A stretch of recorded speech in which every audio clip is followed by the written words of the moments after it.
નમસ્કાર. બહુચર્ચિત અમિત ખૂંટ હત્યા કેસ તેના નવા આરોપી સાથે ફરી એકવાર ચર્ચામાં આવ્યો છે.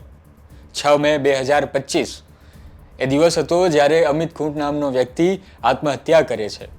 તેનો ભાઈ મનીષ ખૂંટ પોલીસમાં ફરિયાદ નોંધાવે છે અને પછી પોલીસની આ કાર્યવાહીમાં એક પછી એક મોટા નામો ખુલતા જાય છે. અનિરુદ્ધસિંહ અને રાજદીપસિંહ જેવા મોટા નામો આમાં સામેલ હોય છે અને કઈ રીતે એક વ્યક્તિને આત્મહત્યા કરવા માટે પ્લાનિંગ કરવામાં આવે છે તેની આ ઘટના જે હતી તે ખૂબ ચર્ચામાં હતી અને તેમાં 8 મહિનાથી જે મુખ્ય આરોપી હતો, જે નાસ્તો ફરતો હતો, તેને રાજકોટ ગ્રામ્યની એલસીબીએ તેના જ ઘરેથી પકડી પાડ્યો છે. શું અર્થ છે આ ધરપકડનો?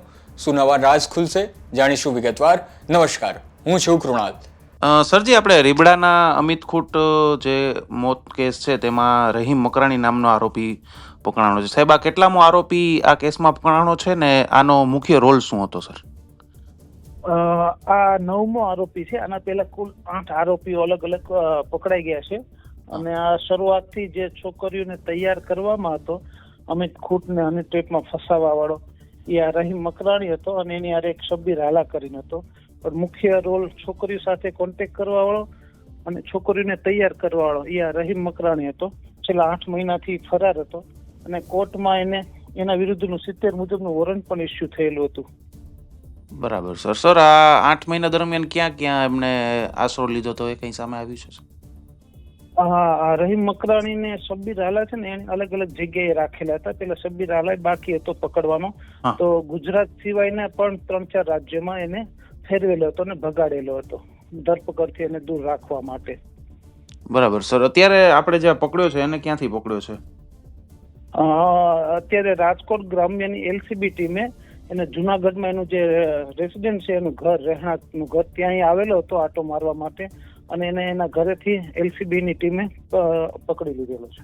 અને સર, આની ઉપર કોઈ આરોપી હોય એવું લાગે છે કે રહીમ મકરાણીને કોઈએ આખું ષડયંત્ર રચવા માટે તૈયાર કર્યું, એવું કોઈ સામે આવ્યું છે કે રહીમ મકરાણી જ મુખ્ય આરોપી છે? સર, આ રહીમ મકરાણીને શબ્બીર હાલાએ તૈયાર કરેલો હતો અને શબ્બીર હાલા છે એને અતાઉલ કરીને છે જુનાગઢનો, એને તૈયાર કરેલો હતો અને અતાઉલને રીબડાના જે અનિરુદ્ધસિંહ છે એને તૈયાર કરેલો હતો કે અમિત ખૂંટને હની ટ્રેપમાં છોકરીઓના કેસમાં ફસાવી દેવા માટે.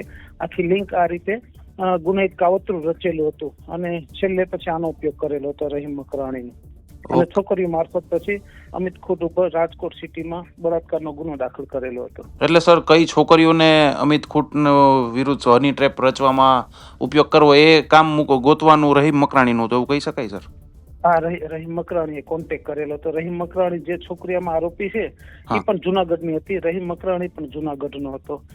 Okay sir. એને તૈયાર કરી હતી છોકરીને પૈસા, મોબાઈલ અથવા એની લાઈફ બનાવી દેવા માટે એવી એને લાલચ આપેલી હતી. જી સર, જી સર. હવે એમના આપણે કોર્ટમાં સાહેબ રજૂ કરી દીધો છે કે હવે કરવાના છીએ? સર, ના, કોર્ટમાં એને આજે સાંજે રજૂ કરશું પોલીસ રિમાન્ડ સાથે અને સાહેબ આપણે જરૂરિયાત મુજબના રિમાન્ડ માંગશું અને નામદાર કોર્ટમાં એને રજૂ કરશું. Okay sir, okay sir, okay. Thank you sir, thank you. તપાસ કરી રહેલા પીઆઈ સાથેની વાતચીત તમે સાંભળી. આ વાતચીતમાં મુખ્ય આરોપી જેની હાલ ધરપકડ કરવામાં આવી છે તેના રિમાન્ડ માંગવામાં આવશે અને તે દરમિયાન કેટલાય નવા રાજ જે આપણને નથી ખબર તે જાણવા મળશે. અત્યાર સુધી લગભગ 9 જેટલા આરોપીઓની આમાં સંડોવણી જે છે તે સામે આવી છે અને તેમની ધરપકડ પણ કરી છે. પણ હજી બીજા કેટલા જોડાયેલા હતા તે વધુ વિગતો સામે આવશે, અમે તમને જણાવતા રહીશું. આભાર.